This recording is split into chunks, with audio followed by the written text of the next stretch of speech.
네, 안녕하세요, 여러분. 아, 이번 시간에는 폴 오스터 선생의 달의 궁전이라는 작품을 조금 한번 소개도 시켜드릴 겸 또 한번 읽어보겠습니다. 역시 스포일러는 많고요. 일단은 저번에 올렸던 거대한 괴물과 마찬가지로 폴 오스터의 문학적 미학을 관통하고 있는 것은 우연이라고 보시면 됩니다. 근데 우연을 축적시키고 우연이 켜켜이 쌓여서 흘러가는 것이 우리의 인생이지만은 그 우연이 또한 정말 우연스럽게 하나의 다른 사태와 맞닥뜨림으로 인해서 필연적인 체계처럼 우리에게 각인이 될 수 있다라고 말하는 것도 사실은 폴 오스터의 미학 중에 하나거든요. 그래서 저번 시간에도 말씀을 드렸지만은 거대한 괴물에서도 우발적으로 벤자민 sak스가 어떤 범죄에 휘말리게 됐을 때 그 범죄의 피해자가 된 사람이 또 우연하게 이렇게 연결고리가 형성이 된 거를 알 수가 있었죠. 사실 달의 궁전도 그런 폴 오스터의 생각에 굉장히 맞닿아 있는 작품이다. 이렇게 보시면 될 것 같아요. 제가 어느 인터뷰에서 폴 오스터가 하는 일화를 한번 이렇게 유튜브에서 본 것 같은데 자기가 어렸을 때 아주 정확하진 않아요. 근데 그 소중하게 여겼던 야구 글러브랑 공이 있었다라고 하더라고요. 근데 그 야구 글러브랑 공을 이사를 가면서 잊어먹었다라고 얘기를 해요. 그러니까 놓고 온 거죠. 그러고 나서 한동안 시간이 흘렀대요. 근데 그 청소년기인지 하여튼 어렸을 때 포로스터 선생이 굉장히 그 애장품을 굉장히 애착을 가졌다라고 하더라고요. 그러고 나서 그걸 잊어먹고 오랜 시간이 흘러서 이 사람은 이제 청년이 되고 장년이 됐어요. 그리고 이제 또 폴 오스터가 살롱에서 또 다른 사람들하고도 또 만나고 또 이제 클럽에서 이렇게 문화 클럽이나 이런 것에서도 만나고 이랬을 때 굉장히 마음이 좋은 사람과 만나서 이렇게 이야기를 하게 됐다라는 얘기예요. 근데 알고 보니까 그 사람들이 가지고 있던 어떤 그 물건 중에 누가 남겨놨다. 그러니까 그 사람이 그 포로스터의 애장품을 발견한 것이 아니라 또한 이사를 가면서 그걸 남겨놨는데 그거를 다시금 가지고 있게 됐다라는 얘기예요. 그 글로브랑 공을. 그래서 어떻게 보면 글러브랑 그래서 그 글러브에 뭐 적혀 있지 않아요? 포로스터가 이렇게 이야기를 했다라고 하더라고요. 그래서 그렇다고. 근데 그거 내가 예전에 그 잊어먹었던 건데 당신들한테 우연히 가게 됐군요.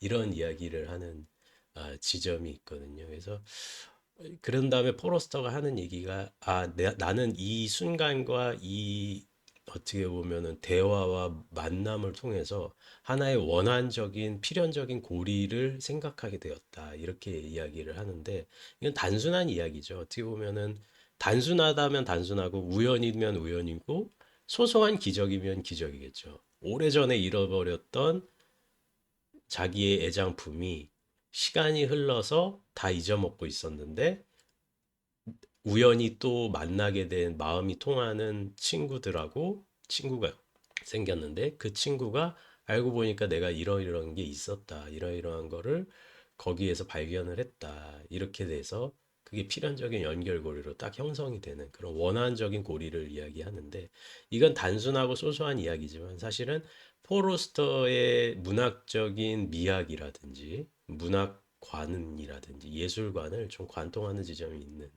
그런 우화예요. 그래서 한번 이렇게 시작 전에 좀 말씀을 한번 드려봤습니다. 자, 그러면은 오늘 읽을 달의 궁전도 사실은 또한 또 스포일러가 많을 건데, 여기서 사실은 주인공인 마르코 스탠리 포그라는 인물이 나옵니다. 스포일러는 많고 제가 제목에는 걸어 놓을 겁니다. 근데 이제 마르코 스탠리 포그라는 사람이 어렸을 때 11살의 어머니를 잃고 외삼촌과 같이 이렇게 살게 돼요. 그래서 막대한 어떤 이런 외가 쪽으로부터 책을 유산으로 받거든요. 그래서 책에 파묻혀 살아요. 뭐 정확하게 기억은 안 나는데 1492권인가 뭐 그럴 거예요. 그것도 어떻게 보면은 메타포죠. 1492년 마르코 폴로 뭐 이렇게도 해석이 될 수 있으니까. 그리고 11살의 어머니를 여의고 그리고 외삼촌의 손에 커요. 외삼촌이 좋은 분이에요. 그래서 이 사람이 그러다가 달의 궁전이라고 하는 레스토랑에서 이렇게 키티우 키티우일 거예요. 예, 키티우라고 하는 동양인 여자친구를 사귀게 되고 조금 조금씩 어떻게 보면은 노숙자 생활로부터 이렇게 재활 재활이라고 해야 되나요? 뭐 재활 비슷한 것을 이렇게 하게 되죠. 그러다가 외삼촌인 빅터가 하는 일자리를 구해줍니다. 그러니까 진짜 좋은 분이죠. 걷어주고 먹여주고. 그러니까 일종의 책임감이 있었던 것 같아요. 죽은 누나에 대한 뭐 마음도 있고. 뭐 그래서 조카기도 하고. 어떤 거냐면은 굉장히 흥미로운 아, 일입니다. 토마스 에핑이라고 하는 86살 에핑 노인 86살 된 이 할아버지의 수발과 그가 자서전을 남기려고 하는데 그 자서전을 집필하는데 네가 가서 도와주라는 얘기예요. 시급은 꽤 괜찮아요. 그러니까 뭐 하여튼 평균 이상의 그 돈을 받는 일을 이제 소개를 시켜준 거거든요. 꿀이지 꿀. 근데 이제 약간 정신적인 스트레스가 있겠죠. 토마스 에핑이라는 노인이 이제 제가 조금 읽겠지만은 대단히 괴팍한 늙은 예술가로 나오거든요. 화가요, 화가. 그리고 굉장히 그 또한 미술적인 그 미학이라든지 본인이 가지고 있는 어떤 그런 예술관이 굉장히 뚜렷한 사람 노인으로 나오거든요. 거장이에요. 그래서 이런 사람 옆에서 돈을 받으면서 일한다는 게 상당히 힘들 텐데 어쨌든 간에 마르코는 그런 토마스 에핑이라고 하는 늙은 거장의 이런 자서전 집필과 개인 비서 역할을 맡게 됩니다. 자, 한번 읽어볼게요. 여기서 다음날 아침부터 142쪽 제가 앞에 부분은 많이 좀 건너뛰었는데 앞에 부분도 상당히 좋은 내용들이 많습니다. 저는 이게 플롯 위주로 제가 어떻게 보면 공유를 하고 싶고 저도 이거를 좀 기록으로 남기면서 이렇게 여러분과 공유하고 싶은 생각이 있기 때문에 조금 플롯 위주로 간다라는 거는 이해를 해주시고 그리고 여러분들께서 이제 스포일러는 조금 있다라는 거 그래서 좀 건너뛰시고 싶으시거나 영상을 또 읽으시고 영상을 보시는 거를 원하고 또 그렇지 않다라고 하더라도 이 영상을 보시고 어, 책을 읽는다라고 하시더라도 전혀 뭐 소설의 완성도나 소설적인 재미에서 전혀 뭐 문제될 거는 없습니다. 그래서 걱정하지 마시고 편안하게 들어주셔도 좋고 뭐 그렇게 해주셔도 좋고 괜찮을 것 같습니다. 자, 한번 읽어볼게요. 다음날 아침부터 나는 일자리를 찾기 시작했지만 그날은 아무 소득도 없었고 다음날도 마찬가지로 허탕이었다. 그리고 이러이러한 걸로 일을 구하기 시작했다.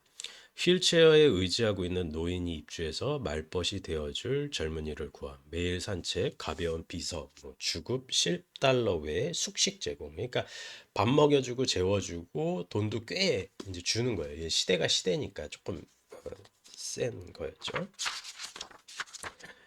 145쪽. 토마스 에핑을 처음 보았을 때 이제 일을 구한 거예요. 나는 그 노인이 내가 보아왔던 사람들 중에 가장 허약하다는 느낌을 받았다. 체크무늬 담요를 두르고 휠체어에 앉아 있는 그의 모습은 뼈와 가죽만 남아 있는 것 같았고 86세였지만 그보다 훨씬 더 나이를 많이 먹은 것 같았다. 그러니까 뭐 86살이면 많이 이제 연세를 드신 건데 조금 더 까다로운 노인이다 보니까 조금 그런 느낌이 좀 있었던 것 같아요.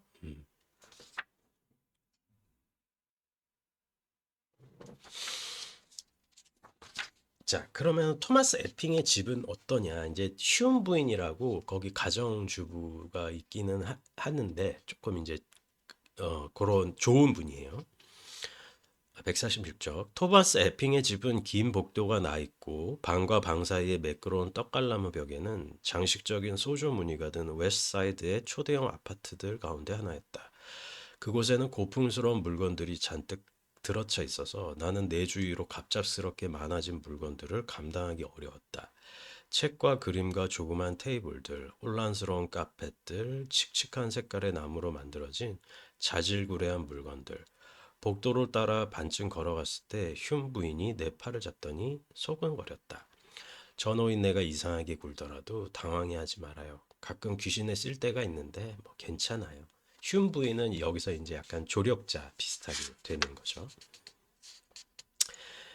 당신 이름이 뭐요? 마르코 M. 매트 포그입니다. M. 매트 포그라니. 그 노인은 비웃는 투로 내뱉었다. 그게 무슨 계집애 같은 이름이지? MS 포그입니다. 내가 말을 고쳤다.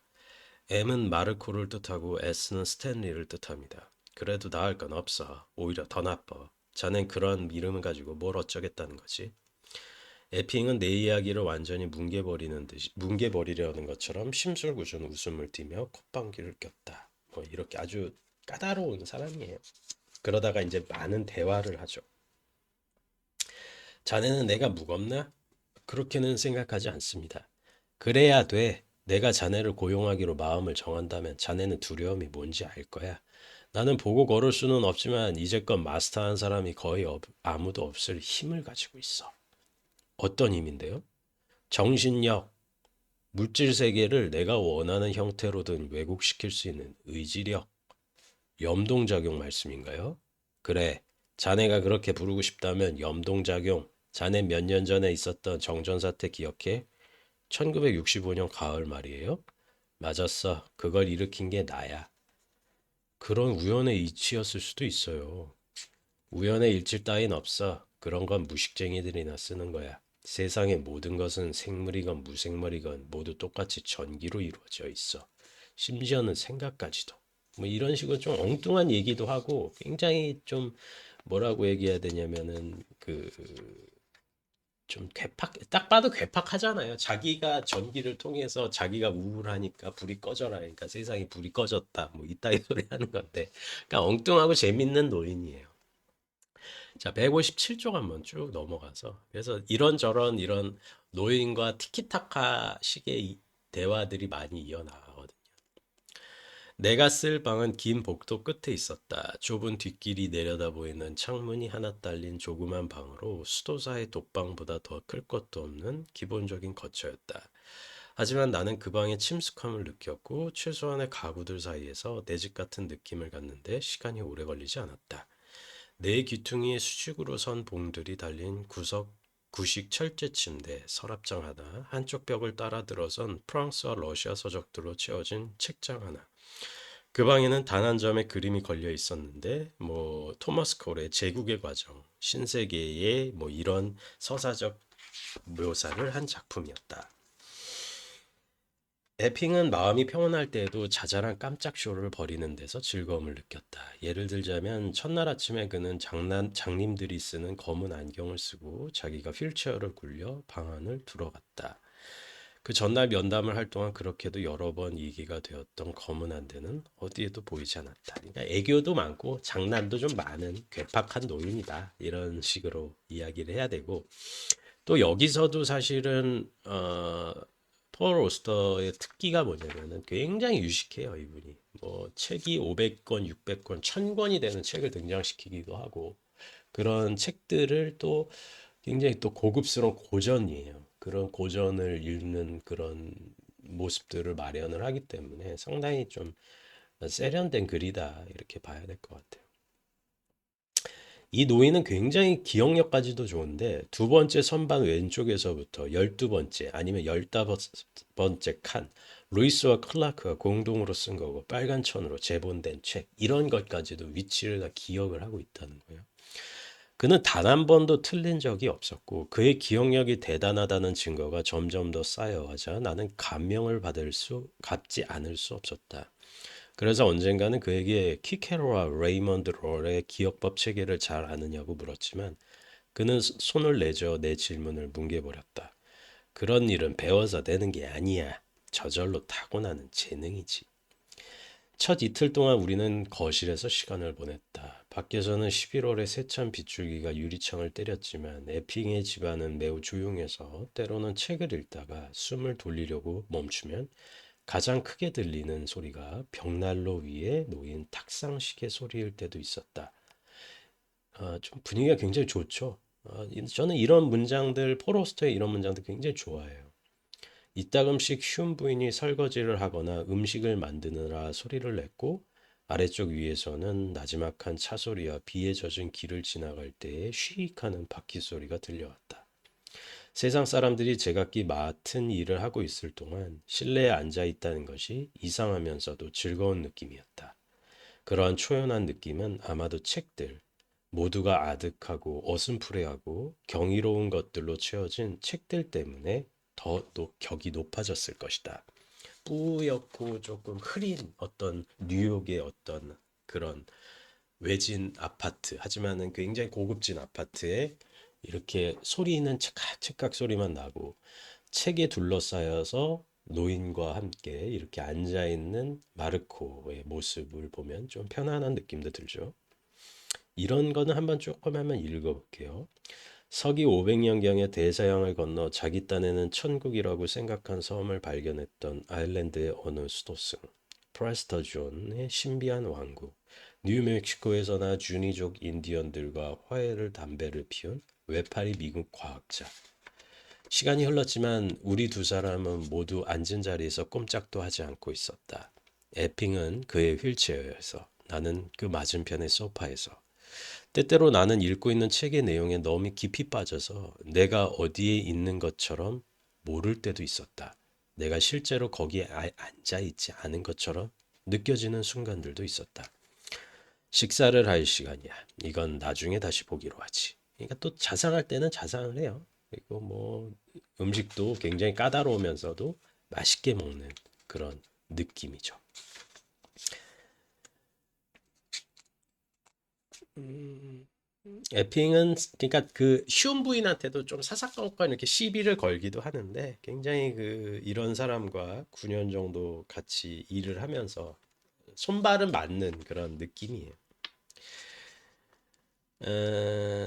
170쪽에 그가 상대하기 어려웠던 사람이었던 것은 대체로 그를 다루기가 항상 어렵지만은 않았기 때문이고 바로 그런 이유로 그는 상대방을 끊임없이 불안정한 상태에 놓아둘 수 있었다. 그러니까 소탈하면서도 예측 불허의 짓을 많이 하니까 그런 게 어려웠다. 그의 입에서는 하루 온종일 욕설과 비꼬는 말밖에 쏟아져 나오지 않았지만 내가 그에게는 다정한 마음씨나 인간적인 동정심이 하나도 남아있지 않다는 생각을 굳히게 될 때쯤이면 그는 어이없게도 다정하기 그지없는 말과 다른 사람들에 대한 그렇게도 깊은 이해와 지식을 드러내 보이곤 해서 나는 내가 그를 잘못 보았다는, 그는 결국 내가 생각했던 것처럼 그렇게 나쁘지만은 않다는 것을 인정할 수밖에 없었다. 조금씩 조금씩 나는 에핑의 또 다른 면을 알게 되었다. 물론 그것을 다정다감한 면이라고까지는 할 수 없겠지만 그렇더라도 때로는 거기에 아주 가까워질 때가 있었다. 나는 처음엔 그것을 일종의 제스처 게임, 내 균형을 흐트리려는 개교쯤으로 치부하고 싶었다. 하지만 그러자면 에핑이 그런 마음 여린 태도를 미리 계산해 두었다고 전제해야 하는데 사실 그런 행동들은 언제나 특정한 사건이나 대화에 포함된 우연하고 사소한 일로부터 자연스럽게 생겨나는 것처럼 보였다. 그러니까 어떻게 보면은 사람을 아는 사람들은 뭐야? 까다로울 수는 밖에는 없어요. 하지만 사람을 알기 때문에 또 자기가 아는 만큼의 뭐야? 연민도 사실은 생길 수밖에는 없다라는 이야기죠.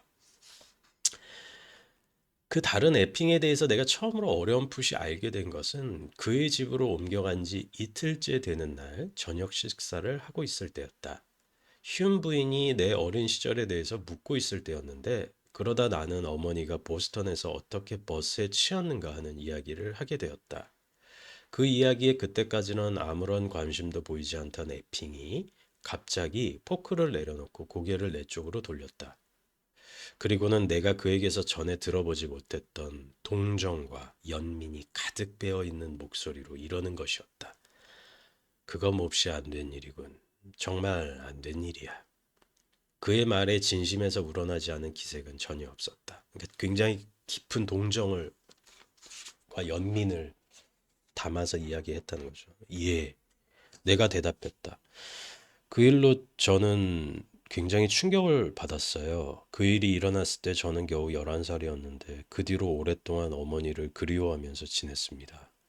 솔직히 말씀드리면 저는 지금도 어머니가 그립습니다. 내가 그 말을 할 동안 휴 부인은 고개를 설레설레 저었고 나는 그녀의 눈이 밀려오는 슬픔에 젖어드는 것을 볼 수 있었다. 차들은 위험한 거야. 조심하지 않으면 우리들을 모두 치워버릴 테니까. 내 친구도 뭐 그런 적이 있었지. 뭐 파벨이라는 친구였는데 참 아쉬운 친구였지. 갑자기 에핑의 입술이 마치 울음이 터트리는 것처럼 떨리기 시작했다.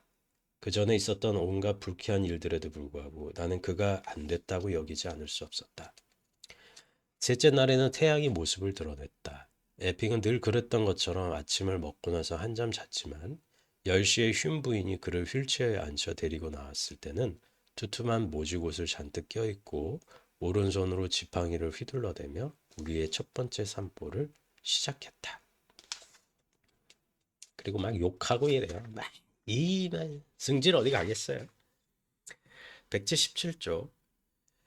에핑이 요구하는 일을 하기 위해서 나 자신을 계속 그에게서 떼어놓을 줄 알아야 했다. 중요한 것은 그의 요구에 중압감을 느끼는 것이 아니라 그런 요구들을 나 자신이 원하는 어떤 심상으로 바꾸는 것이었다.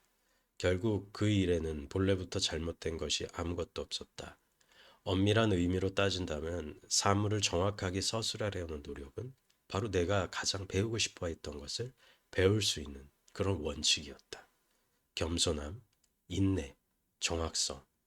나는 그 일을 단순히 하나의 의무로 생각하는 대신 일종의 정신적 훈련, 마치 세상을 처음 발견한 것처럼 세상을 보는 눈을 기르는 훈련의 한 과정으로 생각하기 시작했다. 나는 무엇을 보는가? 그리고 보이는 것을 어떻게 말로 표현할 것인가? 세상은 눈을 통해 우리에게 들어오지만 우리는 그 이미지가 입으로 내려가기 전에는 뜻이 통하게 할 수 없다. 참 중요한 이야기인데 결과적으로 우리가 언어라는 체계라든지 이건 제가 뭐 뉴욕 3부작도 읽게 되면 읽겠지만은 뉴욕 3부작도 그렇고 뭐 거대한 괴물은 반반이었고 여기서는 이제 언어가 많이 나올 텐데 누군가의 시선을 통해서 이야기를 하는 것 그리고 그 시선은 결과적으로 마음속의 심상이라고 하죠. 철학적인 용어로는 마음의 이제 표상이나 심상이라고 하는데 우리 모두 어떻게 보면은 설명되지 않는 거대한 어떤 마음의 덩어리, 이미지적인 덩어리를 가지고 있단 말이죠. 그런데 우리는 그것을 언어를 통해서 표현을 하고 깎아내서 드러내야 한다라는 점이죠. 근데 그 과정에서 대단히 많은 것들이 손실이 일어난다라는 것이 폴 오스터의 생각인 것 같아요. 그러니까 이거는 폴 오스터의 생각이 아니라 빼어난 예술가들이 많이들 이렇게 겪는 좌절 혹은 이런 예술의 창작에 있어서의 특징인 것 같은데 내가 머릿속에 있는 생각이나 나의 감정은 굉장히 풍부하고 풍성한 것 같지만 말을 하거나 혹은 글을 쓰거나 이런 제가 말을 하는 이런 것도 마찬가지겠죠. 말을 하거나 글을 쓰다 보면은 내가 가지고 있는 마음의 심상이 거의 다 표현이 되지 않는 때가 많다라는 거죠. 그것은 거꾸로 우리가 대상에 대한 그 심상을 제대로 바라보지 못하고 있기 때문에 서술이 어려울 수가 있다라고 하는 것이 포로스터의 이런 생각인 것 같아요. 대상을 제대로 바라보지 못하기 때문에 언어로 나왔을 때 거기서 좌절감을 느끼는 거죠. 많은 것이 손실이 되고 상실이 됐다고. 그러니까 사실은 토마스 에핑에게 많은 것을 배우는 거예요. 이것도 굉장히 이거 명문이기 때문에 그래도 좀 읽어볼게요. 나는 너무도 많은 말들을 끌어 모으고 있어서 눈앞에 보이는 것을 나타내기보다는 사실상 그것을 흐리는 미묘한 의미와 기하학적인 추상 사태 밑에 묻어버리는 셈이었다. 명심해 두어야 할 중요한 사항은 에핑의 눈이 멀었다는 것이었다. 아이고, 조금 죄송합니다. 제가 조금 이제 아까 말씀을 드렸어야 했는데 에핑의 눈이 멀었다. 근데 눈이 멀었다고 하면서도 또 하여튼 눈이 멀었다는 거 제가 조금 빨먹은 것 같네요. 내가 할 일은 긴 설명으로 그를 지치게 하는 것이 아니라 그가 스스로 사물을 볼 수 있도록 돕는 것이었다. 결국 말은 문제가 되지 않았다. 말이 할 일은 그가 사물을 가능한 빨리 이해할 수 있도록 죄송합니다. 제가 여기다는 빨리 이해할 수 있도록 하는 것이었다. 그러기 위해서 나는 말이 입 밖에 나오는 순간 사라지게 해야 되었다. 내가 말하는 문장들을 단순화하고 본질적인 것으로부터 부수적인 것을 분리할 줄 알기 위해서는 몇 주일 동안의 힘든 노력이 필요했다. 나는 어떤 사물주의로 더 많은 여유를 남겨두면 남겨둘수록 그 결과가 좋다는 것을 알게 되었다. 사물주의로 더 많은 여유를 남겨둔다. 참 좋은 말인 것 같아요. 그러니까 결과적으로 우리가 무언가를 포착하려고 하면 할수록 그 대상에 대한 본질은 사라지게 된다는 얘기죠. 그렇기 때문에 그것에 대해서 여백을 남겨놓으면 남겨놓을수록 오히려 더 설명이 더 잘 된다는 거죠. 참 어려운 말입니다. 왜냐하면 그럼으로써 에핑이 자기 스스로 결정한 일, 즉 몇 가지의 암시를 기초로 해서 이미지를 구성할 수 있었기 때문이었다. 뭐 이런 이야기가 되겠죠. 그리고 에핑이 고급스럽게 또 이렇게 이웃들을 만나면 예의 바른 귀족처럼 여기는 내가 새로 들어온 나의 비서입니다. 뭐 이런 식으로 굉장히 세련되게 말을 해주죠. 182쪽. 산책을 나와 있을 때는 에핀과 많은 이야기를 주고받기가 어려웠다. 우리는 모두 같은 쪽을 바라보고 있는 데다 내 머리가 에핑의 머리보다 훨씬 더 높이 있어서 그의 말은 내 귀에 와닿기도 전에 흩어져 버리는 경향이 있었기 때문이다. 3월 말에서 4월 초 사이 우리는 북부 브로드웨이를 떠나 다른 곳으로 이렇게 산책을 했다. 날씨가 점점 따뜻해지고 있었는데도 에핑은 계속 두꺼운 겉옷을 입었다. 날씨에 대한 감수성이 너무 강해서 마치 자기가 그것에 대비할 극적인 수단을 강구하지 않는다면 알몸이 드러나는 것 같다라고 느끼는 것 같았다. 그의 기분을 돋워주는데 강한 산들바람 이상 가는 것이 없었다. 바람이 자기 쪽으로 불어올 때면 그는 법석을 해대며 지팡이를 휘두르고 큰 소리로 욕을 해대며 법석을 떨었다. 12월 중순경 에핑은 갑자기 여행기에 흥미를 잃었다. 그 무렵 우리는 이미 10권쯤을 읽은 뒤 프레데릭 S. 델렌보가 쓴 계곡 여행기를 읽는 중이었는데 갑자기 그는 중도의 말을 잘랐다. 그만하면 될게. 포그, 그건 이제 지루해졌어. 나는 그가 말하는 일이라는 게 무엇인지 알았다. 길모퉁이 내려가서 뉴욕타임즈 한 부 사오게. 그게 전부인가요? 그게 나야. 그리고 이제 이런 이야기를 이야기, 얘기를 했죠.